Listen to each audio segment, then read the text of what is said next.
Bom dia, boa tarde, boa noite, gente. Tudo certo com vocês? Espero que todos vocês aí estejam bem. Como vocês sabem, meu nome é Celso, eu sou professor de ciências. E hoje, na aula da sexta-feira, espero que a gente consiga terminar de resolver todas as questões, certo? Aí, da página 23 a 27, que eu passei para vocês.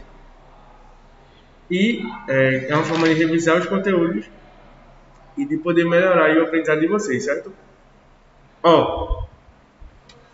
Mas antes, como de costume, nós vamos revisar alguns conceitos já trabalhados, certo? Para ir consolidar e fortificar aí o aprendizado de vocês. É importante que, sempre quando começa a aula, vocês revisem os conteúdos, certo? Vistos na última aula, porque dessa forma vocês podem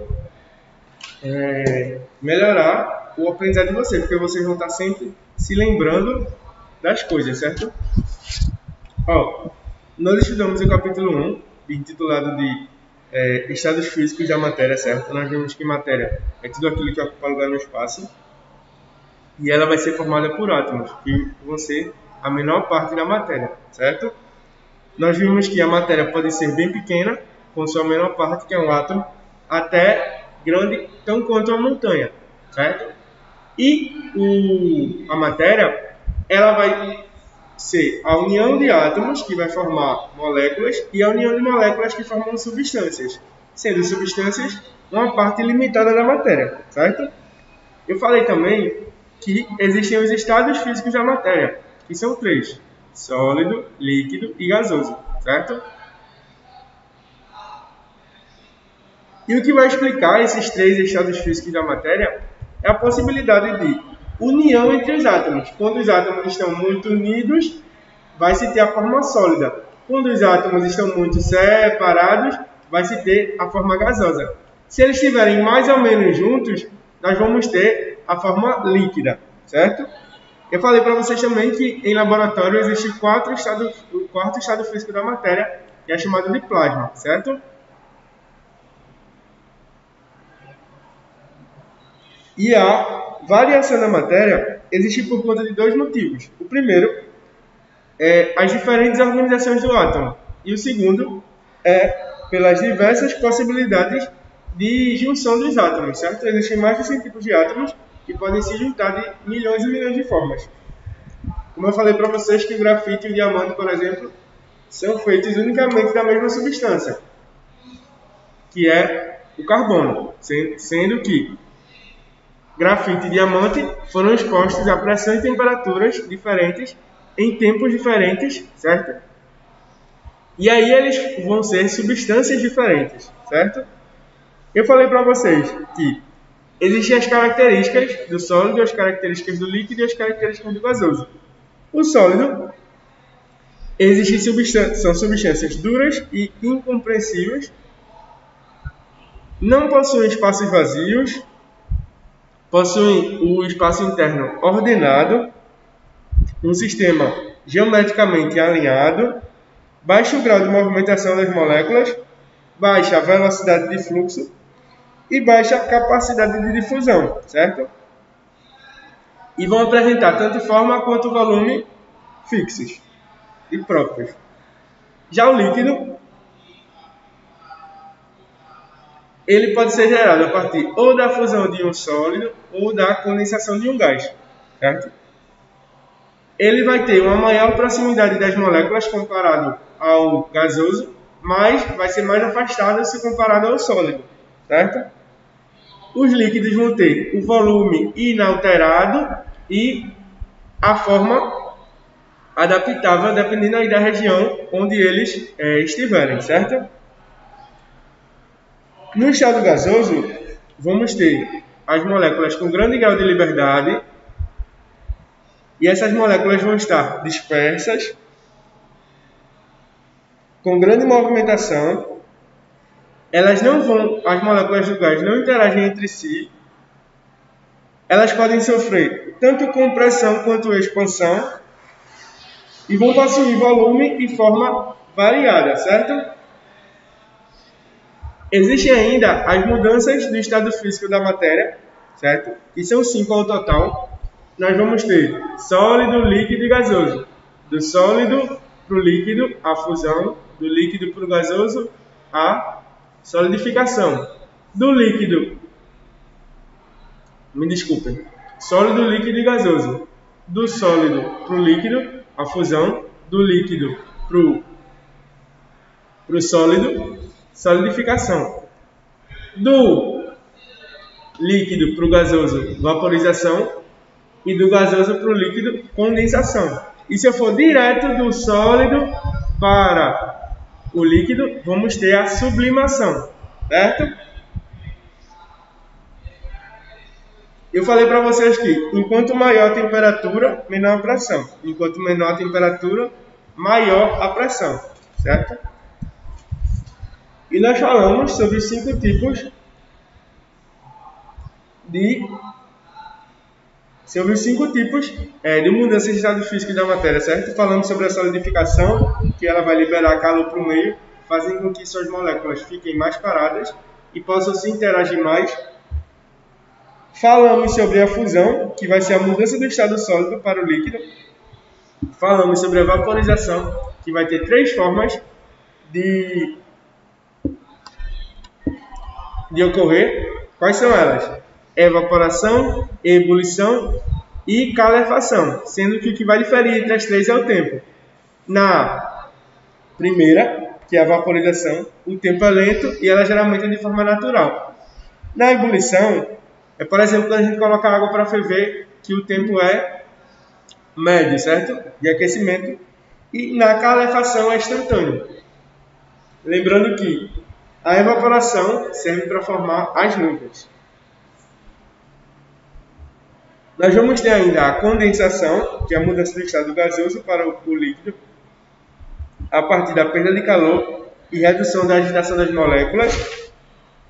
Eu falei para vocês do fenômeno do orvalho, certo? Mostrei até uma foto, que é o líquido produzido pelas plantas no estado gasoso, entretanto que já sofre condensação quando o ambiente está em baixa temperatura. Então a água libera água, a planta vai liberar água para o meio e ao mesmo tempo vai absorver essa água. Falamos sobre a sublimação, que é a passagem do estado sólido para o gasoso, certo? Aí eu dou o exemplo da naftalina, que é usada para expelir baratas usadas. E a geada, que é a formação de gelo, certo? Em alguns ambientes, a geada já passa diretamente do estado gasoso para o sólido, aí, na forma de gelo. Certo?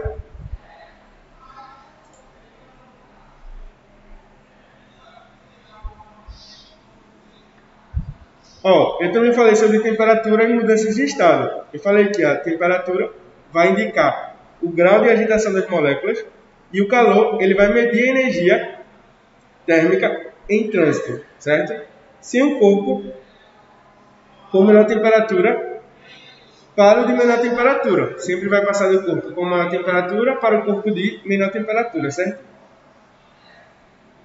Também falei sobre pressão e mudança de estado. Eu falei que a variação da pressão pode mudar a temperatura necessária para a mudança de fase. Por exemplo, altas altitudes, lugares muito altos, vão ter uma pressão menor, logo vão ter um menor ponto de ebulição. Já quando a pressão está muito alta, o ponto de ebulição tende a aumentar, certo? E eu também falei sobre outras propriedades da matéria, como massa, que é uma grandeza estável, que vai me dizer o quanto de matéria tem em determinado lugar. O peso, que mede a força gravitacional vezes a massa, e a densidade, que é a relação entre massa e volume, certo? E aí nós começamos o segundo capítulo, que fala sobre matéria e energia. Eu falei para vocês que matéria é qualquer coisa que existe com existência física e real, sendo a matéria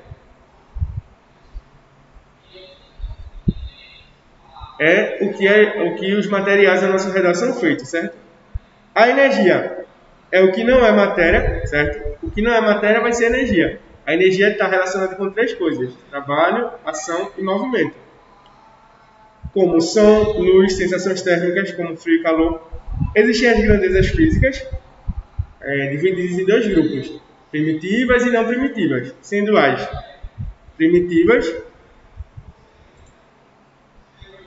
primitivas, as que nós podemos definir como massa e velocidade, e as não primitivas que nós não podemos definir. Depois eu falei sobre átomos, né? Átomos, que vai ser a não parte considerada aí pelos gregos, que vai ser a menor parte da matéria, certo? E quando nós juntamos os átomos, nós vamos ter as moléculas. E a junção de moléculas, nós vamos ter a substância, que é uma parte limitada da matéria, certo?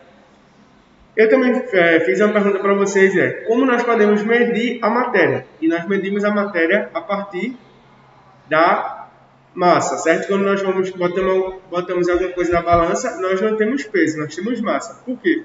A massa vai medir a quantidade de matéria, certo? Já o peso é a quantidade de matéria existente vezes a gravidade, que na Terra é 9,96 e geralmente se arredonda para zero. Falamos sobre o corpo, que é uma porção limitada da matéria, e objeto, que é um corpo usado como utensílio. Depois nós falamos sobre sistemas, certo? Que é qualquer porção limitada da matéria, podendo ser classificado com a possibilidade de se trocar energia e matéria. Então nós temos 3 sistemas: abertos, fechados e isolados, onde o sistema aberto vai trocar tanto matéria quanto energia. Temos o sistema fechado, que só troca energia, e o sistema isolado, que não troca nem matéria nem energia, como garrafas térmicas. E depois nós vimos as propriedades da matéria, como as gerais, né, que vão diferenciar uma matéria da outra, as funcionais, que vão dar a função à matéria, e as propriedades específicas, que vão diferenciar as matérias entre si. Entre as propriedades gerais, nós vamos ter a massa, a impenetrabilidade, a indestrutibilidade, o volume, extensão, divisibilidade, compressibilidade, inércia, elasticidade e descontinuidade. Na parte funcionais, nós vamos ter as matérias ácidas, básicas, sais e óxidos. E nas propriedades específicas, nós vamos ter fusão, solidificação, ebulição, condensação, densidade, dureza, maleabilidade, condutividade, magnetismo e solubilidade, certo? A revisão de hoje é isso, certo? E agora nós vamos vamos continuar a resolver alguns exercícios, certo? Do livro aí, a partir da página 23, onde a gente parou na aula passada. Então, gente, agora a gente está aqui na segunda parte da aula, certo? E vamos dar continuidade aqui na resolução de questão. A questão 10 aí, do Instituto Federal de Santa Catarina, fala o seguinte. Pedrinho estava com muita sede e encheu um copo com água bem gelada, certo?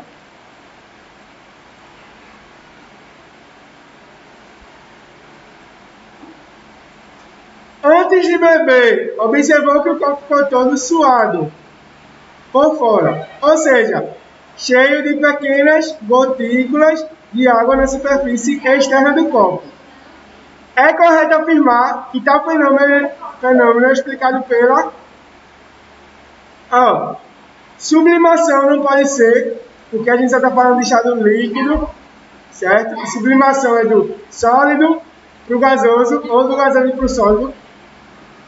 Pela porosidade do copo, que permitiu que parte da água gelada passasse para o lado de fora do copo.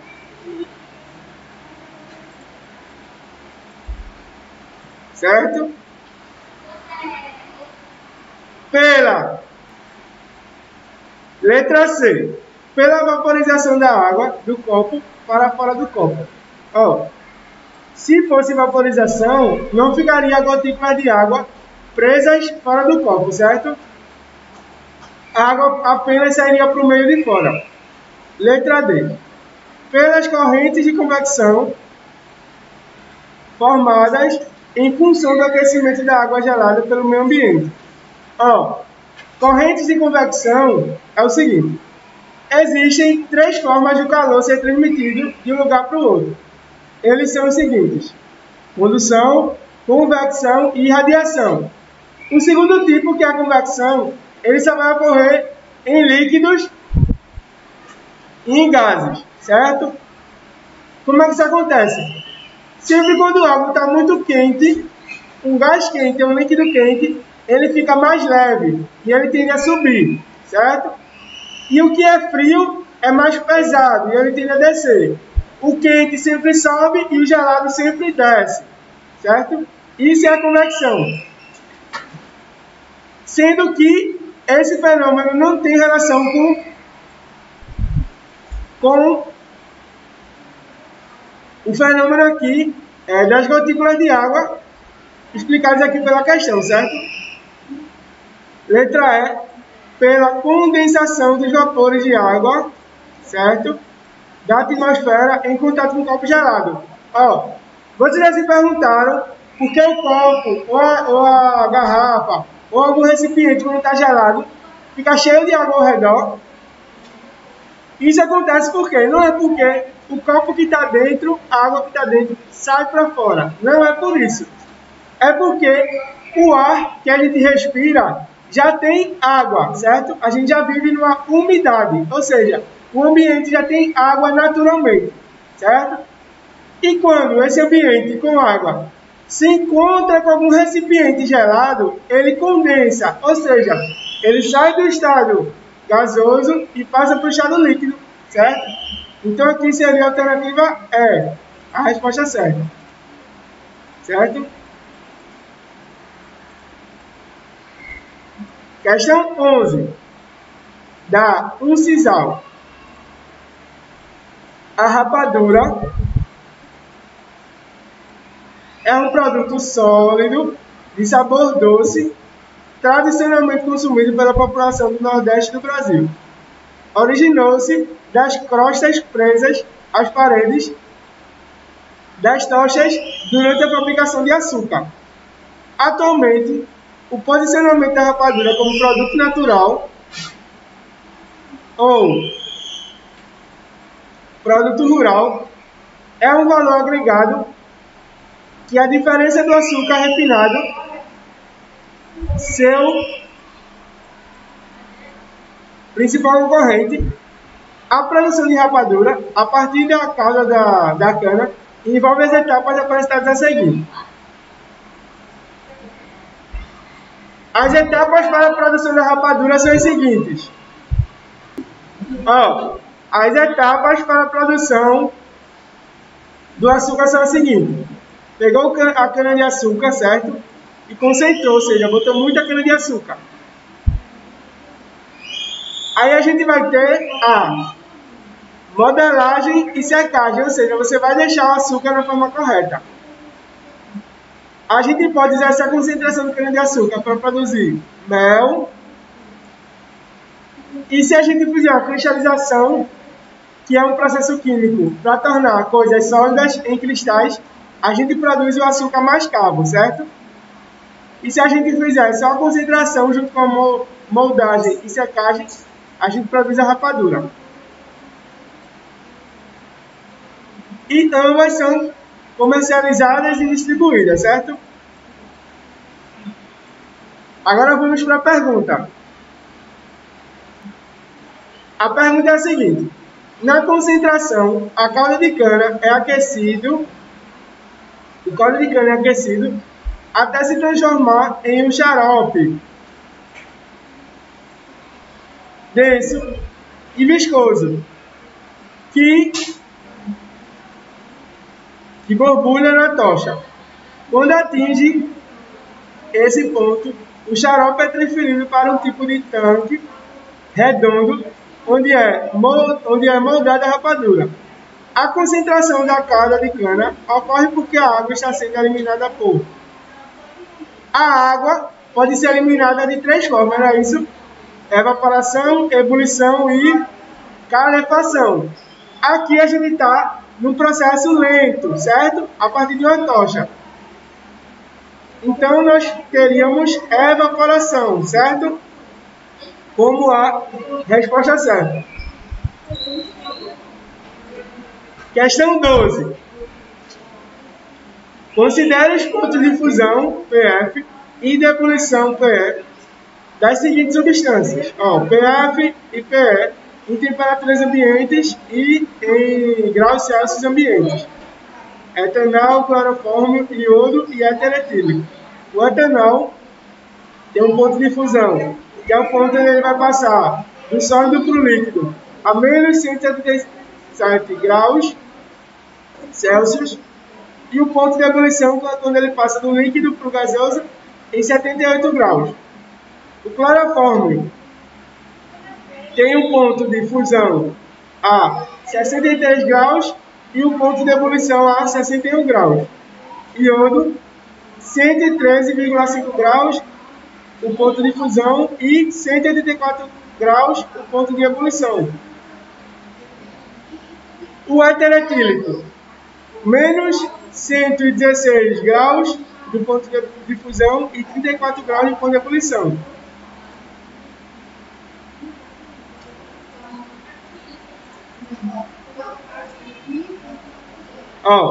Analisando os dados da tabela e considerando que essas substâncias foram submetidas a uma temperatura de 45 graus Celsius, podemos afirmar que o estado físico de cada um deles é respectivamente. Eu vou ter 45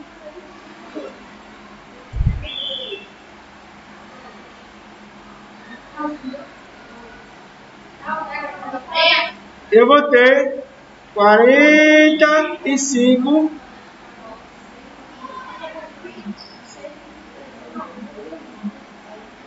graus Celsius, certo?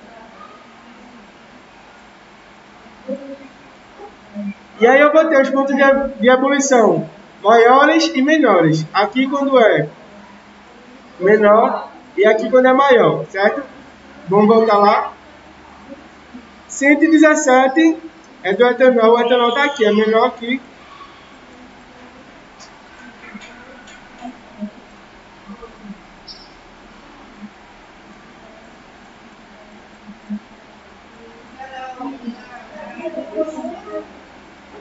O etanol vai estar aqui, certo?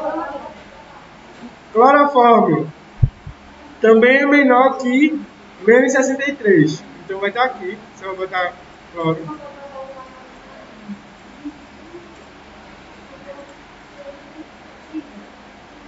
O iodo vai ser maior. Iodo. E o éter também vai ser menor.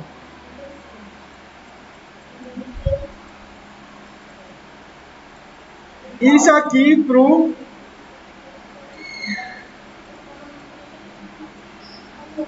ponto de fusão, certo?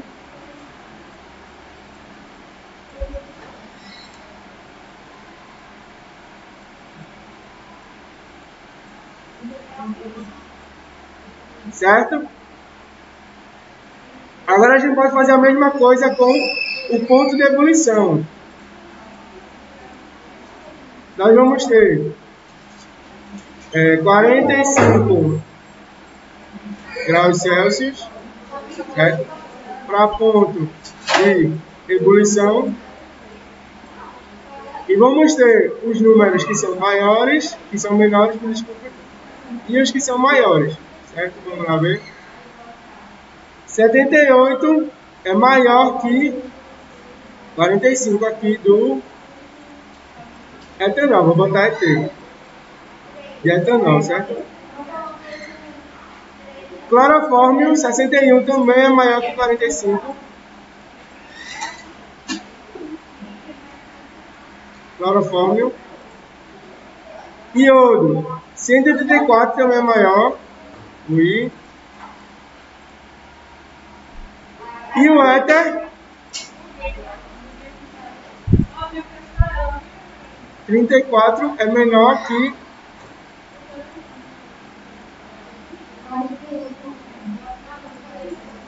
E o que a gente pode tirar disso? Agora a gente vai conseguir saber se a 45 graus, qual o estado físico da matéria esses materiais vão estar, certo?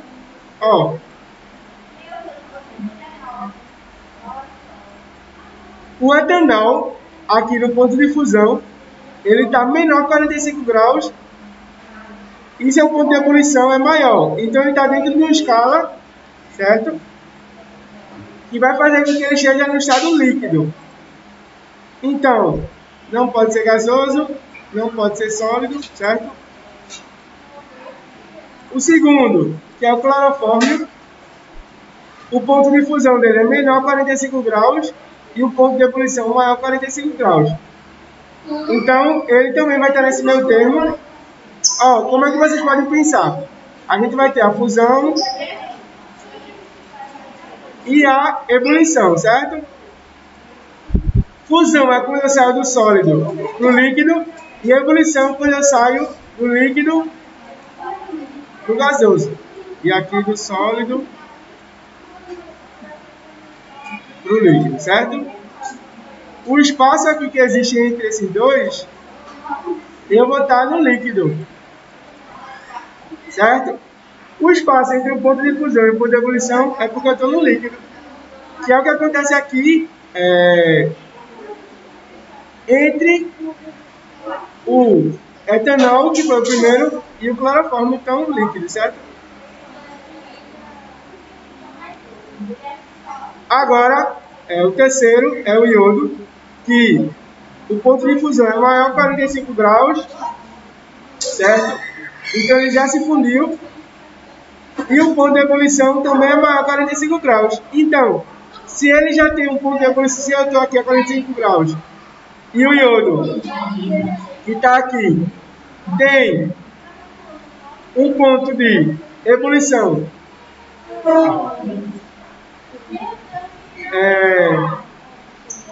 entre esse espaço, significa que ele vai estar sólido, certo?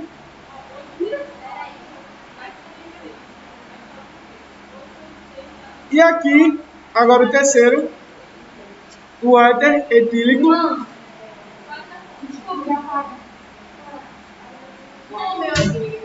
vai estar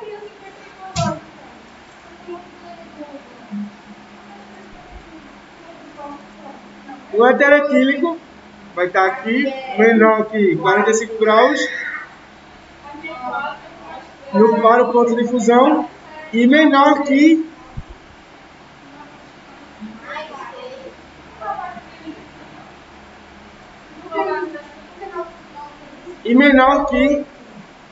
o ponto de ebulição, certo? Que é 45 graus, aqui que é o ambiente que está, ele vai estar a menos 116 para o ponto de fusão e 34 para o ponto de ebulição, certo?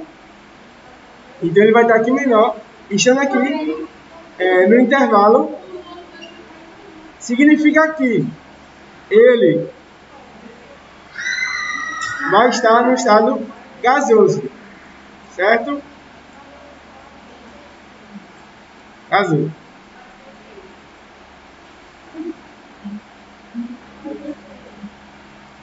A 13ª questão. O Sol participa do ciclo da água, pois além de aquecer a superfície da Terra, dando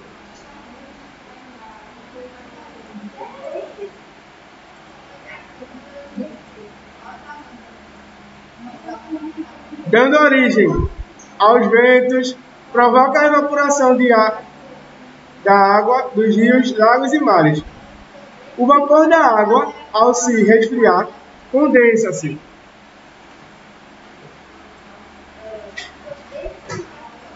Em minúsculas gotículas, que se agrupam formando as nuvens, neblinas e névoas úmidas. As nuvens podem ser levadas pelos ventos de uma região. As nuvens podem ser levadas pelos ventos de uma região para o outro, com a condensação e em seguida a chuva. A água volta à superfície da Terra, caindo sobre o solo, os rios, lagos e mares. Parte dessa água evaporada retorna à atmosfera, outra parte escoa superficialmente ou se infiltra no solo. indo alimentar rios e lagos. Esse processo é chamado de ciclo da água, certo? Vamos considerar as seguintes alternativas.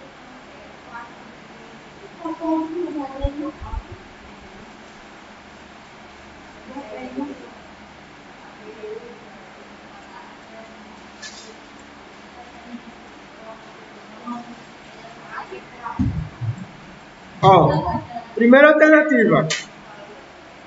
A evaporação é maior nos continentes, uma vez que o aquecimento ali é maior do que nos oceanos. Mentira, porque existe mais oceano na Terra do que continente, certo? Como assim? A Terra ela tem muito mais espaço com água do que espaço na Terra. Então, a evaporação seria maior nos oceanos. Terceira letra. Segunda letra, me desculpe. A vegetação participa do ciclo hidrológico por meio da transpiração. Tá certo? O ciclo hidrológico condiciona processos que ocorrem na litosfera, na atmosfera e na biosfera. Certo? A energia gravitacional movimenta a água dentro do seu ciclo. Certo?